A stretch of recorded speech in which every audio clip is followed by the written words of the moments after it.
on Democracy Now!, democracynow.org, The War and Peace Report. I'm Amy Goodman as we continue our coverage of Sunday's mass shooting at the First Baptist Church in Sutherland Springs, a tiny rural community east of San Antonio, Texas. The governor said it's the worst shooting in Texas history. 26 people dead, 20 more wounded, including children, elderly, a pregnant woman. The suspect, Evan Patrick Kelly, white ex-Air Force soldier, court-martialed, jailed for a year for assaulting his wife and child in 2012, still able to legally purchase a military-style assault rifle. Our guests are in Austin, Texas, Ed Scruggs, Vice Chair and spokesperson for Texas Gun Sense in Philadelphia. We're joined by George Ciccariello-Maher, political science professor at Drexel University, who was banned from campus after questioning why mass shootings in the U.S. are almost always carried out by white men. And we're still joined in Atlanta by Sarah Tofty, research director at Everytown for Gun Safety. Your team just published a new report on the links between domestic violence and mass shootings. Ed Scruggs, let's go to you in Texas. Your response to the shootings and what is allowed in Texas? Well, thanks for having me today. Of course, it's a tragic time here in Texas. There's quite a bit of shock throughout the state, and especially in small communities, that a crime of this magnitude could occur. And of course, our thoughts are with those families and the victims at this time. But part of what our organization is here to do is to remind folks that there are steps that we can take, and there's a discussion we need to have about ways to eliminate this type of violence, and that no one is immune to this violence, whether in rural or urban communities, in the state of Texas or any other state. Here in Texas, what's allowed, it is rather wide open in terms of gun ownership. In recent years, our state leadership has taken to loosening gun laws in basically any way that they can. A few years ago, they legalized campus carry. They also legalized open carry of firearms. It's always been legal here to carry long guns on the street. That would include a shotgun or an assault-type weapon like an AR-15. A few years ago, there was a groundswell of some extreme grassroots activists that began working for open carry and walking down the streets of our capital city here in Austin, carrying their AR-15s and having parades, etc. Our legislature is very much influenced by what I would call an extremist movement that believes in no gun ownership restrictions whatsoever. And they do have pull with the legislature and with our governor. And it's pretty maddening and shocking to see, actually. But our organization is working hard to have a conversation in the other direction. And we realize what we're up against here, but we are having a conversation. We are getting in the doors of the legislature and talking with folks, and you know, progress is measured here, but we are forcing them to have the conversation, and so that's where we stand.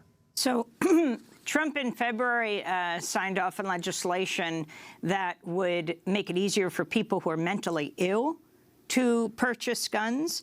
Can you talk about what's the history of dealing with mental illness around guns and this issue we've just been discussing with Sarah Tofty of Everytown for Gun Safety about people who have abused their family members being able to get guns, like this man in Texas, who was jailed for a year for assaulting his wife and child? I think that's, you know, we're less than one day away from this, but that's the big story to come out of this. How did this man, with this record of established violent acts, not only against people but animals, who has served a year in jail, been discharged from the military, how was he able to go out and buy arguably one of the most powerful weapons available and commit this crime?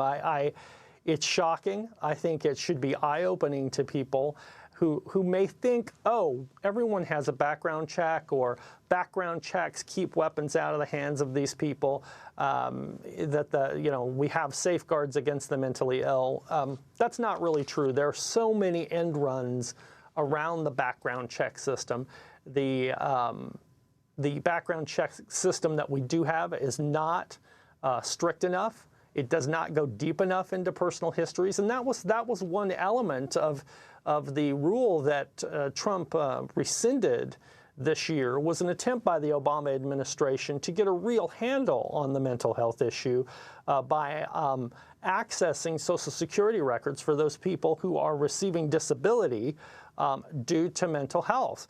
That would be in the system to where that would flag on a background check, and that's all it was.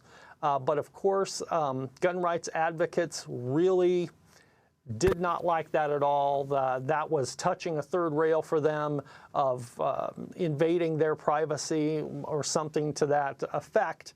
And so one of his first acts as president was to rescind that rule.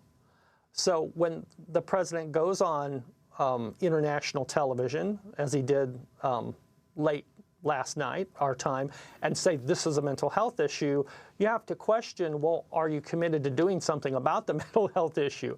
But actually, I think to just label this as a mental health issue is somewhat misleading, because under current law, someone convicted of domestic violence is not qualified as mentally ill. They would not be judged incompetent in a court to handle their own affairs. And that's how you would keep someone from purchasing a weapon, although federal law does say if you are convicted of domestic violence, you should not be able to purchase. It's not as if this suspect, from what we know now, would have been classified as a mentally ill person unable to take care of their own affairs. If something comes out of this that wakes up the population, perhaps it will be that our background check system is not adequate. We do not have adequate reporting. We're going to find out how he was able to obtain these weapons. And I think it will be alarming to some people. What's interesting is President Trump from Japan, where he was pushing and boasting about them buying more U.S. military weapons from the United States, said this isn't the time to talk about gun control after this chilling massacre in Texas. Of course, last week when the massacre took place here in New York with a truck, he said we have to cut down on immigration immediately after the killings had taken place. Now, I also wanted to clarify, he rescinded a rule, so it wasn't exactly signing off on legislation around making it easier for the mentally ill to get guns. But